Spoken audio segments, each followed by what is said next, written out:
Over the years I've been on Reddit, I've shared a handful of stories to this sub. This is one I've been saving for whatever reason, and I think I'm ready to share it. This is probably my last post on Let's Not Meet, since it's not very often that you meet something that's very Let's Not Meet worthy. I grew up in the South. Tons and tons of beautiful places to see that I haven't been able to take over by concrete yet. It's nice, but along with that, it's pretty boring. Being a teenager and wanting to go out and have fun, let's mostly improvising with your buddies and hoping something good will come out of your night. There wasn't really a local spot to go hang out like a club or cool bar, and the places that were close to this were boring because you'd been to them so many times. I'm sure if you ever lived in a rural area, you can understand that feeling completely. Something that I found a ton of enjoyment in as a teen, which is cruising around super late at night listening to music. I would fill my gas tank up, grab something to drink on, a cigaretto, and just take off driving down until the sun came up.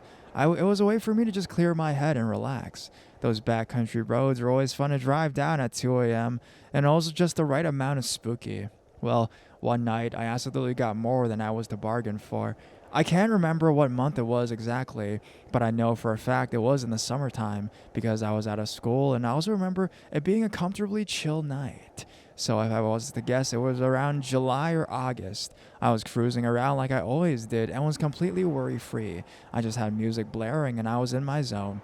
I decided to head down to a park just out of boredom. This particular park is at the very end of a long stretch of desolate country road, but it is a really pretty drive because of that. When I say desolate country road, I don't mean that it's some dirt road that goes through the woods or anything crazy like that. It's a normal paved road, but there is really nothing special on it after a certain point. The entire road takes about 20 minutes to drive down to get to the park, and after about 10 minutes into the drive, the houses started to get spread out further and further. They're becoming no houses at all and just road leading into the park.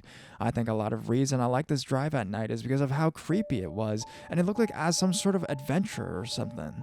The park isn't open for camping or anything. It's mostly just a lot of land with walking trails and biking trails set through miles of woods. So obviously at around 3 a.m. in the morning, it's pretty dead. The night before, it stormed very badly. So badly, I remember my parents and I had to take shelter because of the threat of a tornado touchdown. There ended up being no tornado, but the storms were pretty damn rough. Because of this, I came up on a fallen tree in the road that looped around to the exit of the park. That must have happened because of the storm. It wasn't just some massive tree or anything, but I know for a fact there's no way I could have gotten over it in my car, obviously. It was pitch black everywhere, besides the front of my car, because of my headlights, and because of that, I immediately ruled out backing up the entire way.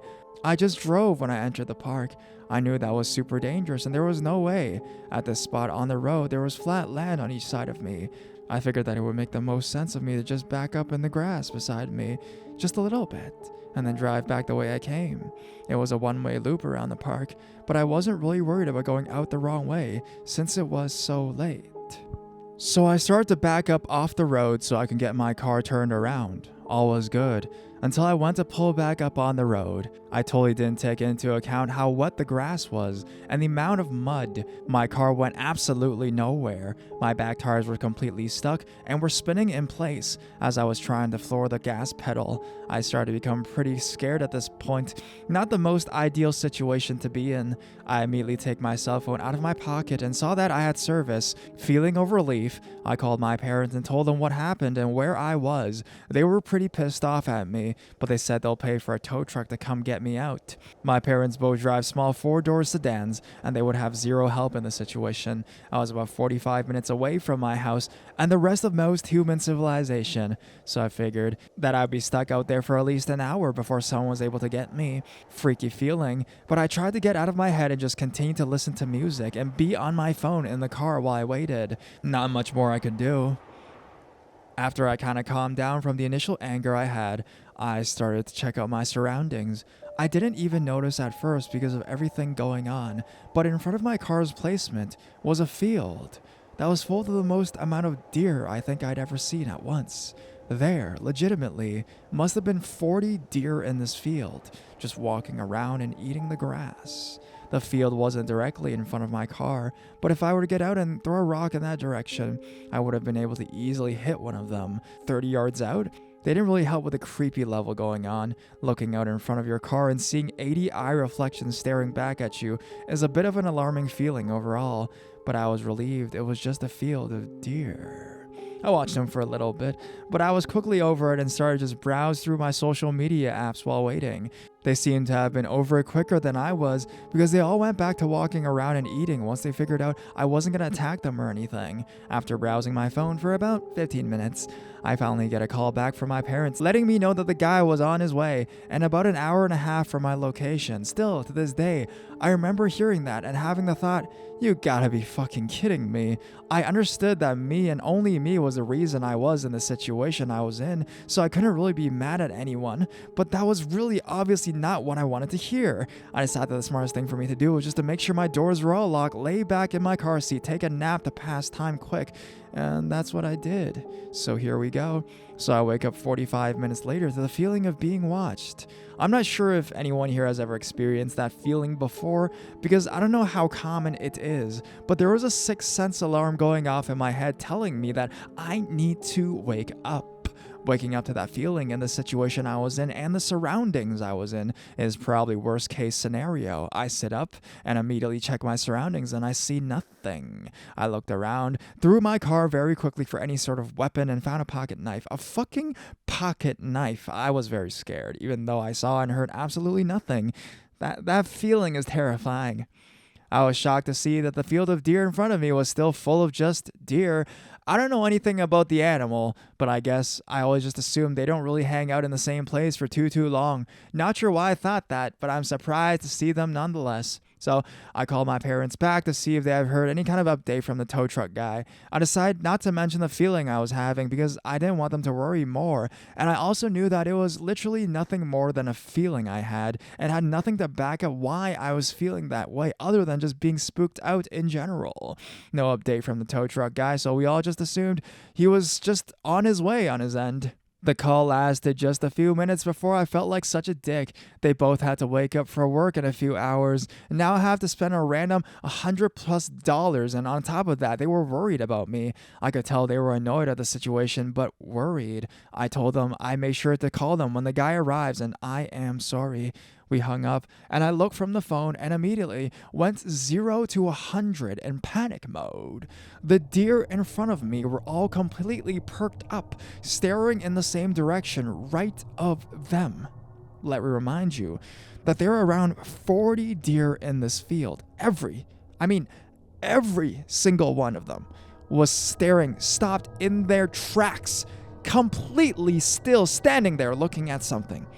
I put my high beams on and stared, waiting for absolutely anything to happen at all. Nothing. I tapped my horn real quick. They didn't even budge or look my way. They were all still completely glued to what was by them.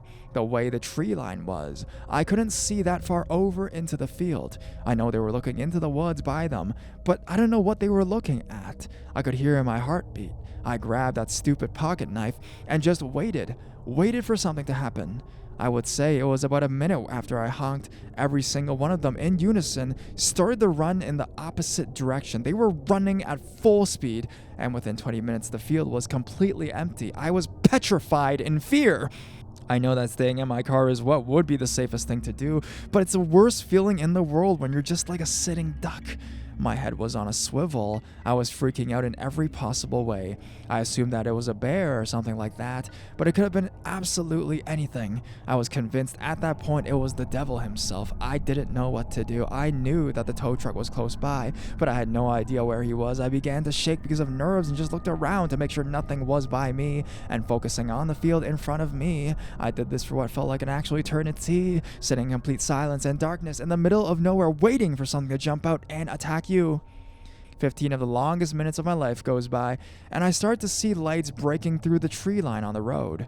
As it gets closer, I see it is the tow truck guy. The light on his truck felt like Jesus coming from heaven to rescue me. He gets up to me and I jump out of my car and immediately ask him if he has a gun on him. I told him very quickly what had just happened to me and that something is definitely out here nearby. He lets me know he has a shotgun in the truck and assured me that it was most likely a bear or bobcat. He gave me the whole They're more scared of you than you of them. Bullshit. The tree was small enough for him to sort of bulldoze it out of the way with his truck, and then he attached my car to his and pulled me out of the spot where I was stuck.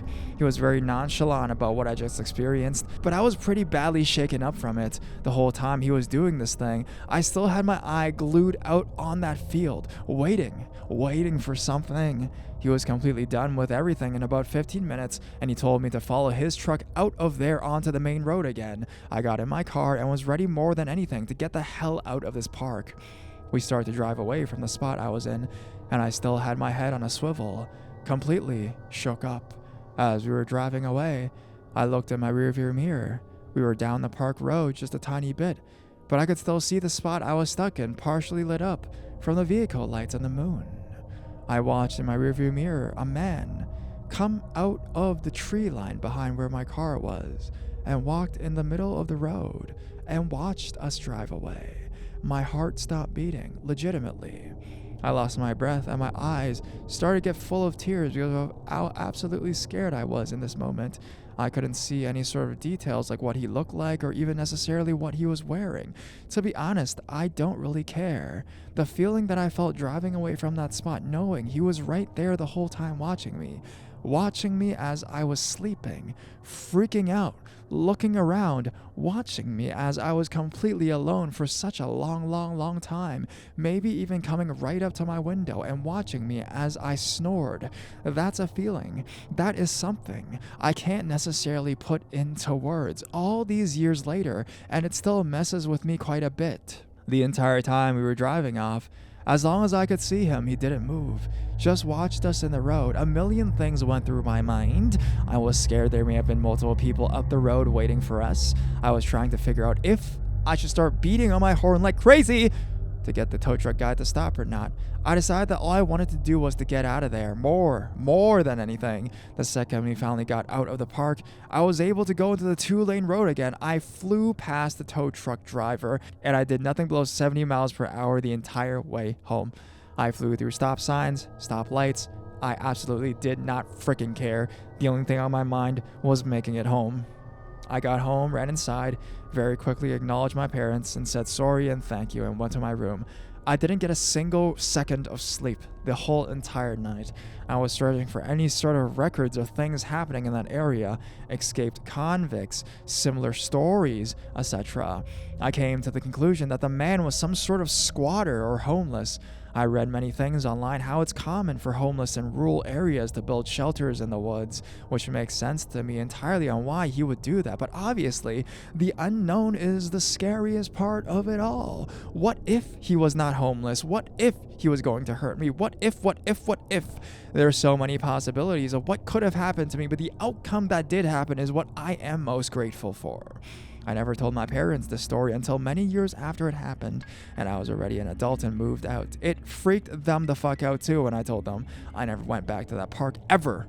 Even though I no longer live by there, I still have no desire to go there at all. I don't think I could even do it in broad daylight with a ton of people around. I also made the decision to stop doing those late night cruises. I did a few after that with people, but even then, I felt very uncomfortable and on edge. So, man in the woods, let's not meet ever again.